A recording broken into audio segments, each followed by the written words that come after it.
Hello, my name is Andreas Daiber and I hold a professorship in molecular cardiology at the University Medical Center in Mainz, Germany. I am also the chair of the cost action EU-ROS. What is EU-ROS? EU-ROS is a cost action in the biomedical domain, which is called BM1203, and it's currently the largest cost action in the biomedical domain that is funded by the European Union. And it has 34 member countries, 2 near neighbor countries, Ukraine and Russia. And in total we have more than 60 management committee members and more than 200 active members in the working groups, and also external experts contributing as speakers at our meetings. So do you have another question? What is the mission of EU-ROS? The mission of EU-ROS is to bring together researchers from European countries in the field of redox biology and oxidative stress. So therefore organizing meetings in order to invite people from different European countries, especially to overcome the scattered field of redox biology and oxidative stress, which means bringing together people from different disciplines, physics, chemistry, biology and also medicine. Then another mission of our cost action is to promote young scientists, the so-called early stage researchers, and for this we have several tools that I will mention a bit later. Then another mission of course is to disseminate our knowledge, so therefore to write papers, review position papers, book chapters, things like this, and also like this activity here, to publish YouTube videos in the new media in order to increase the awareness of people for the redox biology field and oxidative stress.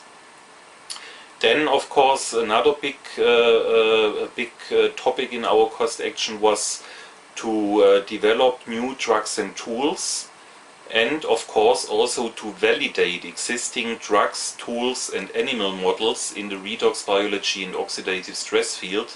The latter we have really done extensively. We have really validated a lot of animal models that were previously published and just looked whether the data are correct that are published. Do you have another question? What are the major achievements of EU-ROS? Our major achievements are probably the meetings that we have organized. In total we have organized so far 8 big meetings with almost 300 participants, and the first one was the kick-off meeting in Budapest, followed by a meeting in Athens, then Madrid, then Istanbul, then Padova, then Munich, then Bucharest, then Lisbon, and our final meeting will be in Eilat in Israel.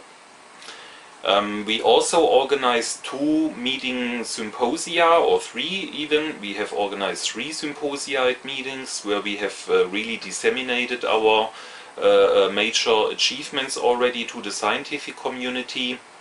We have organized 1 big training school with more than 40 students and 16 lecturers, trainers. We have in total conducted almost 30 short-term scientific missions, which is a tool to send young scientists from one European lab to another one in order that they can learn new techniques or finish projects and make faster progress in their career. So therefore this is a very strong tool. Then of course also another major achievement of our cost action was that we in total had 3 special issues. So the first one was in one of the leading journals of the redox biology and oxidative stress field, which is antioxidants redox signaling, and we had a forum issue edited by Harald Schmidt, containing 7 really cutting-edge review articles and original articles from members of our cost action. Then the next one was a special issue, a virtual issue in redox biology, which was edited by Santiago Lamas, And this one was a huge one, really giving the opportunity to many members of our cost action to disseminate their research.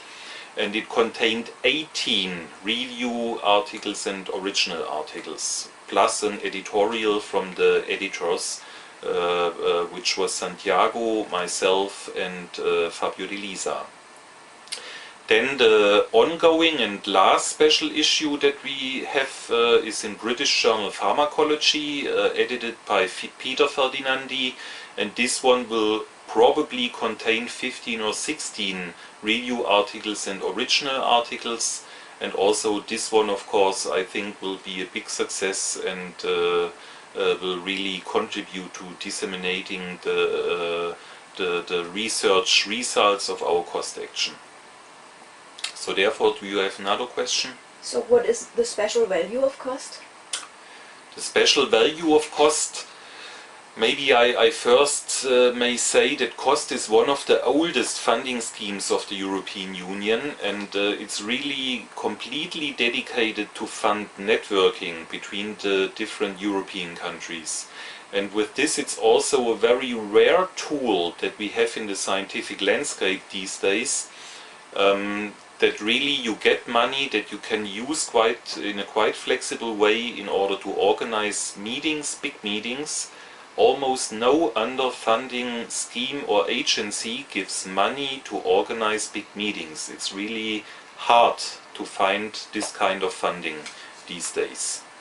So therefore, cost is, in my eyes or in my view, really a unique tool of the European Union in order to engage networking between different countries in Europe, and also to allow, I would say, the so-called inclusiveness countries with a bit lower scientific standards to catch up with the rest of Europe and to get engaged in really cutting-edge activities.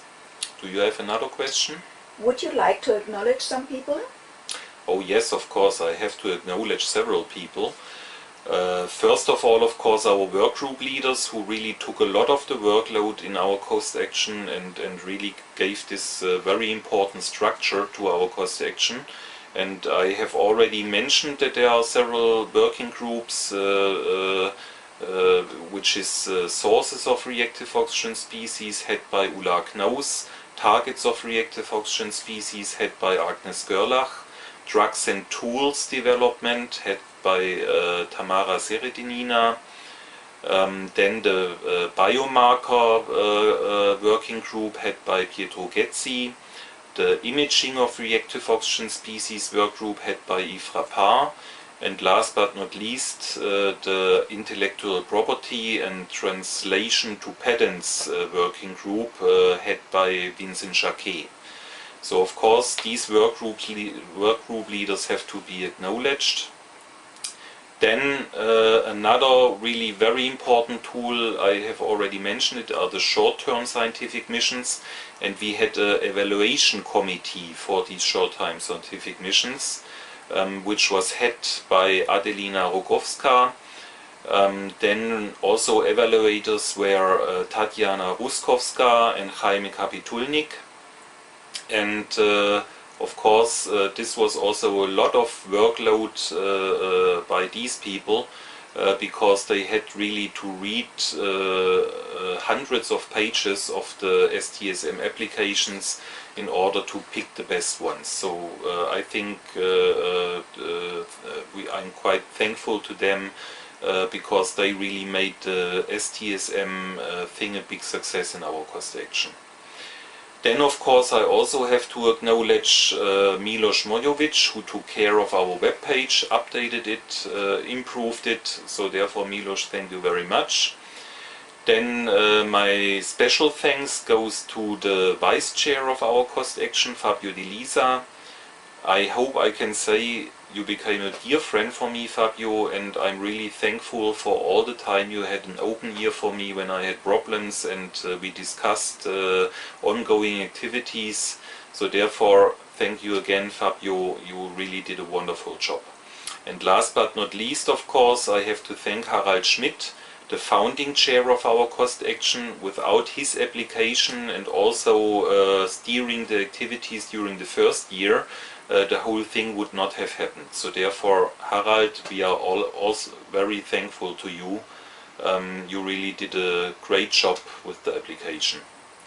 And of course, I would like to acknowledge the help by our scientific officer in Brussels, Inga Daschwitz, and also our administrative officer, Jeanette Nongchu-Oro.